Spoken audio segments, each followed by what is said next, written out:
please welcome businessman Andrew Yang.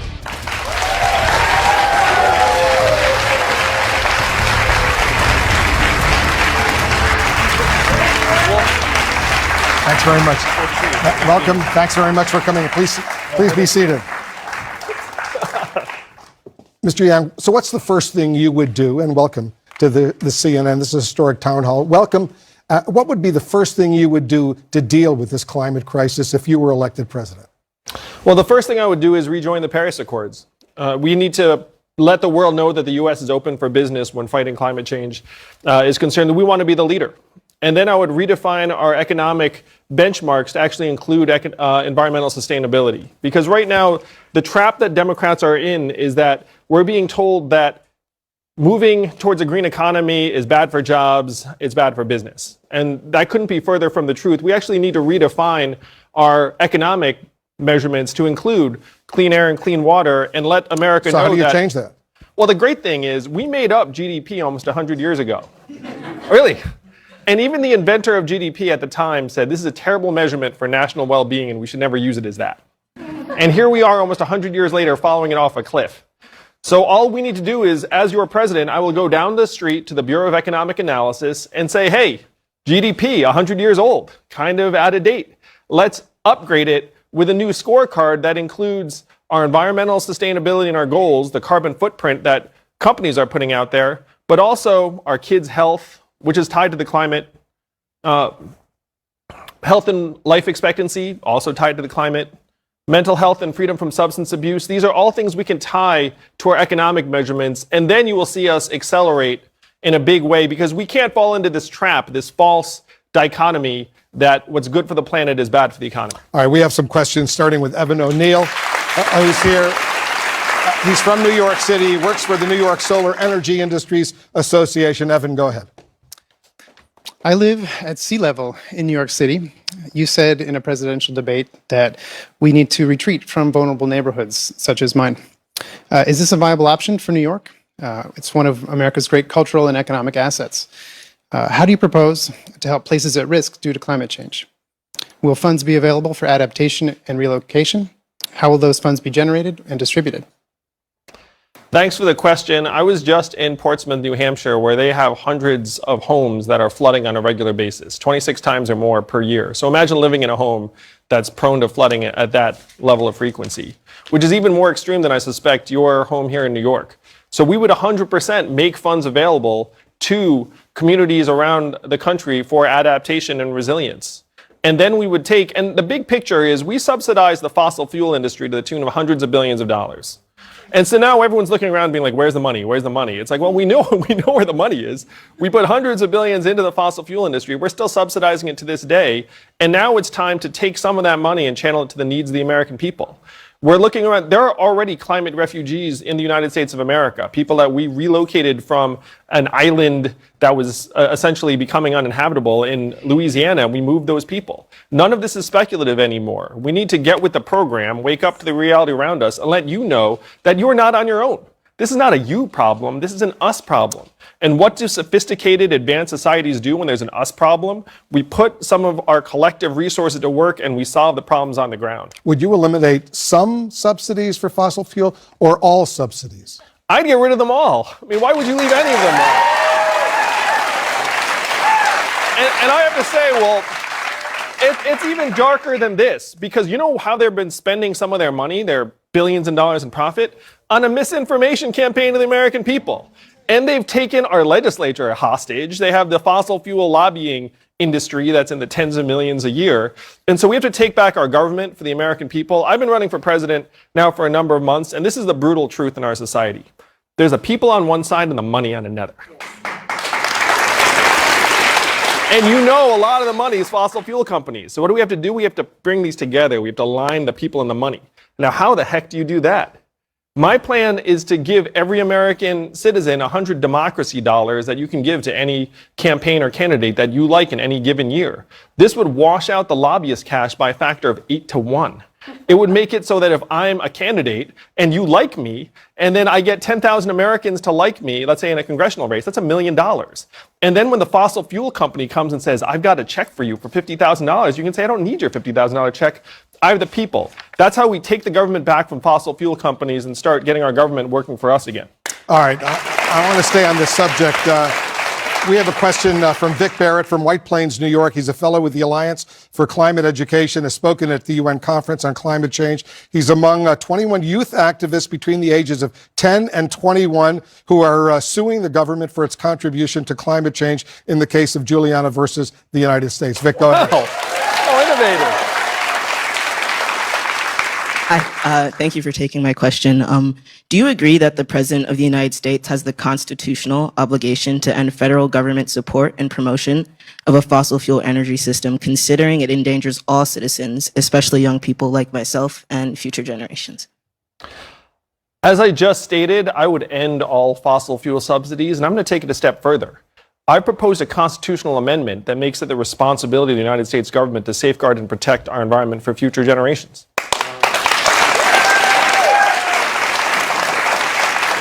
It's part of my $5.5 trillion plan to help address climate change. We need a constitutional amendment. We need to move our economy towards sustainable sources of energy. Here's another brutal truth. The United States of America is only 15% of global emissions. So if we really want to get the best of climate change, we have to make it so that countries in Africa and the developing world choose wind and solar over coal. And right now, the Chinese are going to African countries and saying, I've got a power plant for you. Great news, it burns coal. And what does that African country say in response? Great, because they're just looking for cheap energy. So if we're going to get the best of climate change, we have to go into these countries and make renewable sources of energy more competitive. So that's number 2 or 3 if you include the constitutional amendment. Number 4, we need to get our people to higher ground. You're not on your own. We need to start making our communities more resilient and protect ourselves. And you all know, if you've heard anything about me in the campaign, what's my flagship proposal? Freedom dividend. Everyone gets $1,000 a month, $12,000 a year. That would help citizens of this country protect themselves in a natural disaster, because we all know when Hurricane Dorian or Hurricane Harvey hits, who suffers? Poor people, people of color, people who don't have a car they can get into and just drive to some relative's house. So we need to actually start protecting ourselves. And the last thing is we need to start trying to reverse the damage we're doing to our environment. It's not enough to do less of the bad. We have to do some of the good. So that's reforestation, that's ocean seeding, that's starting to actually rebuild the ecosystems that we're harming. I got 3 quick questions. You give me yes or no if you want. Would you ban all fossil fuel exports from the United States? Well, I think we have to stop subsidizing the industry, but I don't think that includes banning exports, because if our industry, fossil fuel industry, which is going to be around for some period of time, is competitive and cost competitive enough to export to another country, I wouldn't stand in the way of that. Are you in favor of a carbon-free America? And if yes, when? I'm in favor of a carbon-free America, and my plan has us getting there in the next 30 years. Do you support a carbon tax, and how much should it be? I do support a carbon tax. You went to my website, Wolf, you would know this. Yang2020.com. We need to have a carbon tax because we need to have polluters internalize the cost of their pollution. And so you start at $40 a ton and then you ramp up to $100 a ton to give them time to adjust. But these companies only operate on the bottom line. You can't say do the right thing and then have all the executives get paid for making tons of money at the expense of the earth. So what you have to do, again, you have to tie these things together. And this is a big theme of my campaign. This country runs on the almighty dollar. Truthfully, it does not run on doing the right thing by us or the planet. So what we have to do is we have to tie people's incentives to doing the right thing, and then you'll actually see their behavior change very quickly. I want to bring in CNN's chief climate correspondent, Bill Weir. Mr. Yang, a moment ago you mentioned that sinking town in Louisiana, and I'm so glad you did because we have a map. It is called Ile de Jean Charles. That is the Gulf of Mexico, and this is 1985. Watching a single generation, how much seawater has taken over this part of America. Oh my gosh. And this is what it looks like. It is in a lifetime slipping into the sea, and it's so doomed that the federal government is spending, as you said, $48 million to move about 24 families 40 miles north. But I spent time there, and half of them do not want to leave the only home they've ever known. Some don't trust the government. They think this is a land grab. So if it's this expensive and costly to move less than 100 people, how do you envision a managed retreat for maybe millions from places like Miami, Charleston, elsewhere? This is one of the great challenges of our time, and most Americans like where they live. Most Americans do not have a strong inclination to leave, even in the wake of a natural disaster. So first, we need to try and invest in making some of these communities more resilient, which will not work in some cases, as in this town, but it will work in others. New York is an example where if we were to invest significant resources, we might be able to save. Essentially, it's one of those situations where you invest $1 billion and then save perhaps 5 or 10 billion in damages if you do it right. So there are some instances where you pre-invest before the disaster hits. The second thing is that when there are communities that need to be rebuilt, we need to do a better job of, frankly, building institutional trust in our society and the government again. Because right now, many Americans mistrust our government. We're living in a country where 78% of Americans are living paycheck to paycheck. Almost half can't afford an unexpected $500 bill. So when you come to them and say, hey, we have your interest at heart, they have their heads down and there's not much optimism or faith. So the freedom dividend of $1,000 a month, it has many effects, but one thing it does, it gets people's heads up. And studies have shown that getting the boot off of people's throats economically, one, it gets them focused on the big problems like climate change, because it's very hard to focus 10 years in the future if you're worried about next month's rent. But the second thing it does, it restores public faith and optimism and trust in our institutions, and then we'll be able to galvanize more energy around relocation over time.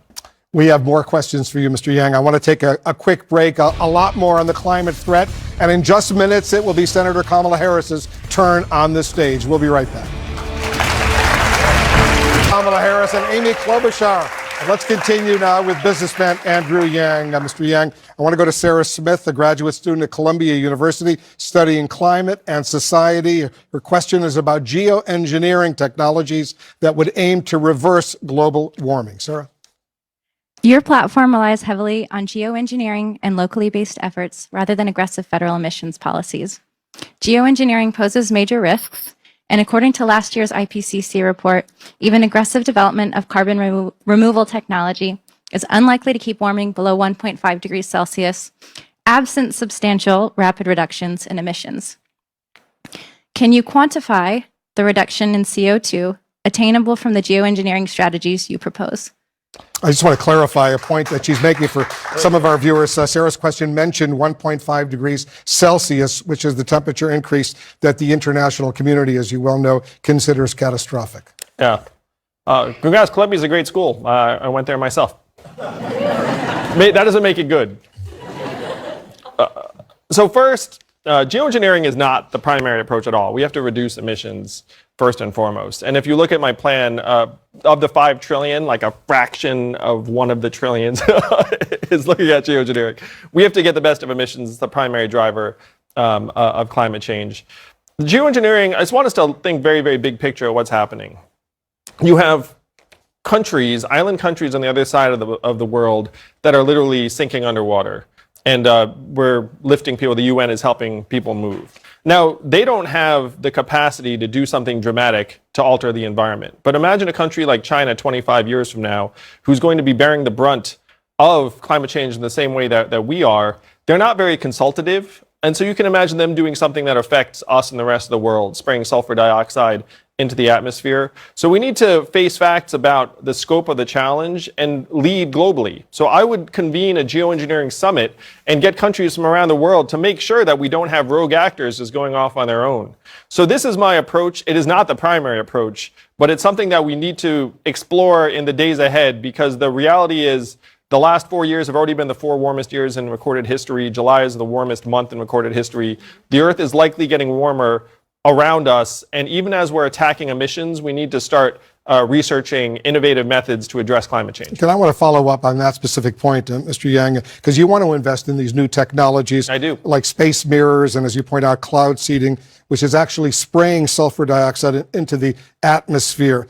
Why divert federal money, which is obviously scarce, to these unproven and potentially risky ideas when there are known solutions out there that we all know, solar power, wind, stuff like that, that we know already works? We're here, Wolf, together because we know this is a crisis. And in a crisis, all solutions have to be on the table. And so if you are attacking on one side, you also should be researching various alternatives on the other, and that to me is just responsible management and responsible leadership. Are all Americans going to have to drive electric cars? Well, electric cars, it's not something you have to do. It's awesome. And so over time, yeah, we're going to make it so that electric cars are the thing to do. You feel like you're driving the future. And I did not just say that because Elon Musk endorsed me just the other week. So what's you did, you can look that the up. answer? Are we all going to have to drive electric cars? We are all going to love driving our electric cars. Will we have to drive electric cars? Well, there'll still be some legacy gas guzzlers on the road for quite some time, because this is not a country where you're going to like take someone's, like clunker away from them. But you are going to offer to buy the clunker back and help them upgrade. All right, we got a question from Rebecca Eastwood. She's the advocacy coordinator for a faith-based nonprofit in Washington, D.C. Rebecca. Thank you. I am originally from Iowa, and many in my family are farmers. Iowa's economy is deeply tied to industrial agriculture, yet the recent UN report on land says land use globally, including agriculture, is responsible for 23% of human greenhouse gas emissions, and that emissions from agriculture are increasing. What is your plan to protect farming communities in the Midwest while at the same time addressing how our food systems contribute to climate change? I've been spending a lot of time in Iowa. I love the state a great deal. It's another thing about running for president. We need to help farmers modernize their land use in terms of the environmental impact. And once again, this is an issue around economic incentives being one direction, and then what's good for the climate, what's good for society in the other. So we have to try and bring those together by providing economic incentives and resources to help farmers modernize and rotate plant crops and try and actually measure the impact they're having on the environment. Now, the big issue in the farming community is that right now, what's happening, all the mom and pop farms are getting gobbled up by these conglomerates. And you go, and instead of some beautiful vision of a family farm that you have in your head, it's some mega farm conglomerate with automated tractors as far as the eye can see. So the goal, in my mind, should be trying to create incentives so that if you are farming in a responsible and sustainable way, that we can actually make family businesses possible by supporting a food ecosystem that includes more farm-to-table dining. And to me, I'm an American that I believe most Americans would be happy to pay for a locally sourced farm-to-table supply chain as opposed to the mega farm monolith that unfortunately right now produces most of our food. Well, let me follow up on that as well, Mr. Yang. Meat consumption, beef in particular, is a major driver of climate change. Should Americans change their eating habits and eat less beef? You know, the UN just released a study that said we're going to be okay if the vast majority of the world goes vegetarian immediately. You guys see that? So it's good for the environment, it's good for your health if you eat less meat. Certainly meat is an extraordinarily expensive thing to produce from an environmental sustainability point of view. So I think it would be healthy on both an individual and a societal level for us to move in that direction. But again, this is a country where there's a lot of individual autonomy, and so you can't force people's eating choices on them. All you can do is try and shape our system so that over time we evolve in a productive way. What aspects of the Green New Deal do you support and which do you reject? I love the vision of the Green New Deal. The framers of it have done us all a great service by energizing so many people around a vision. And to me, the only issue I have with the Green New Deal is the timing of the timeline. I mean, they are right that we need to take urgent action, but the timeline that they put out there would do away with commercial air travel and a lot of other things in a particular time frame, that if we have a little bit more time, we can head in the same direction and achieve most of the same value. President Trump today announced plans to roll back light bulbs that are more what is up with that? efficient. I think he's just messing with CNN on that one. Should the U.S. government have a say on what kind of light bulbs we use?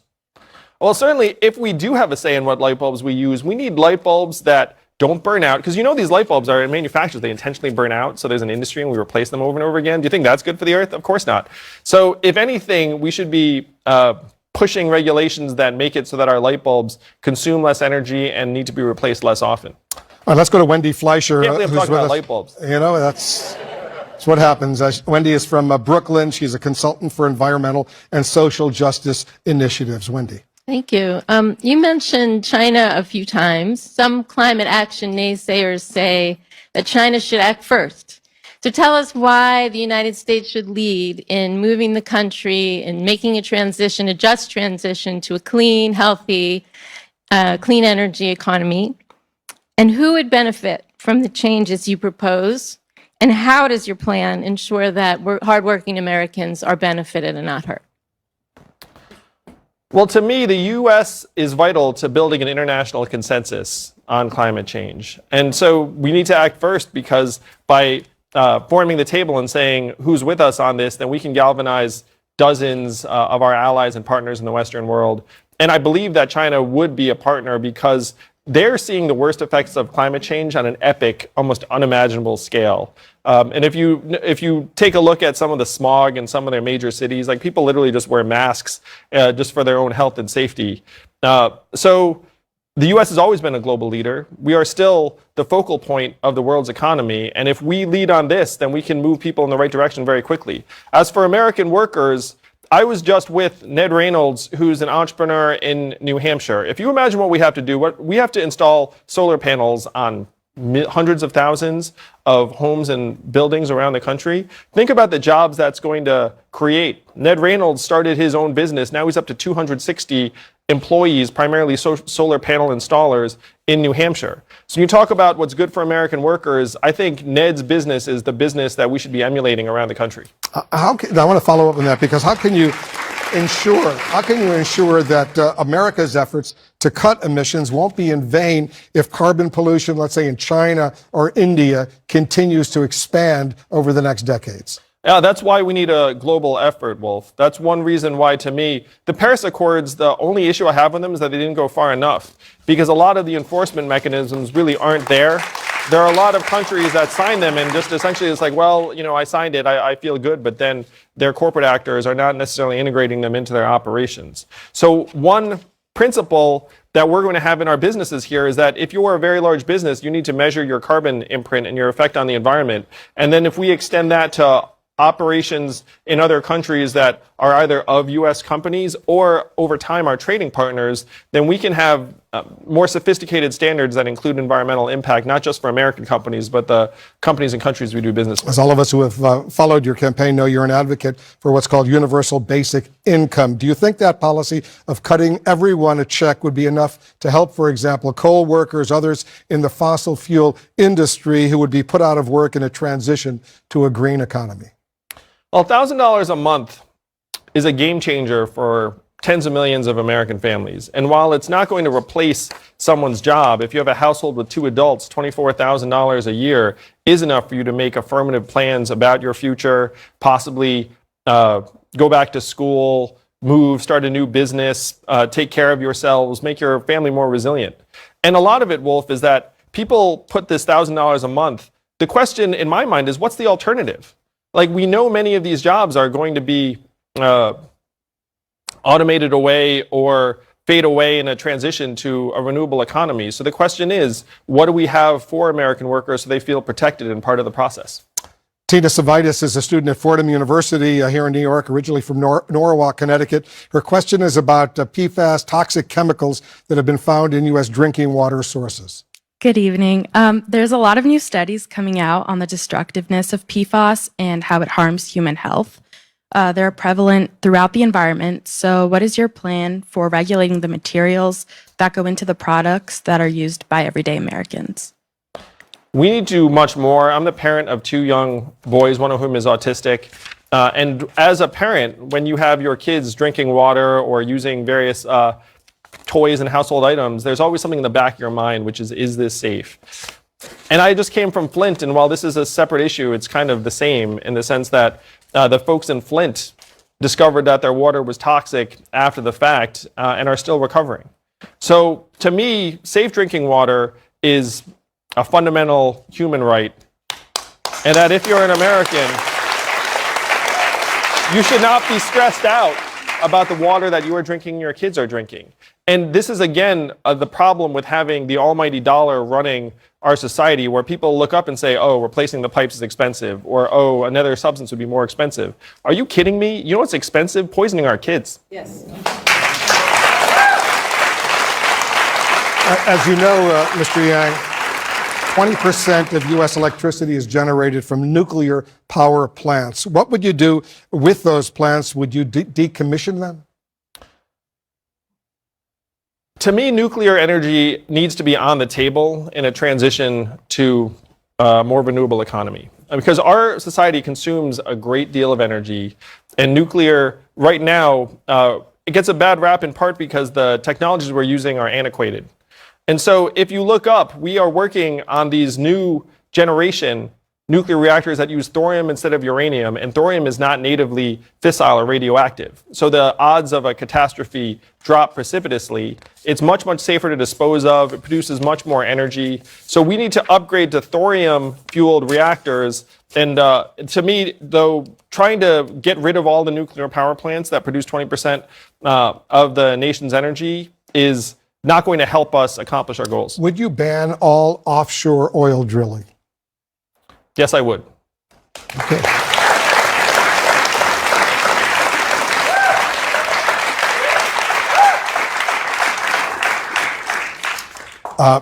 We got another question here. There she is right there.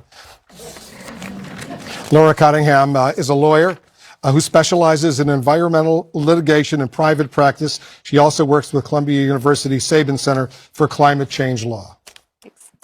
Tackling the climate crisis will require contributions from all sectors, including the private sector. In your view, what is the role of corporate leadership and responsibility in this area?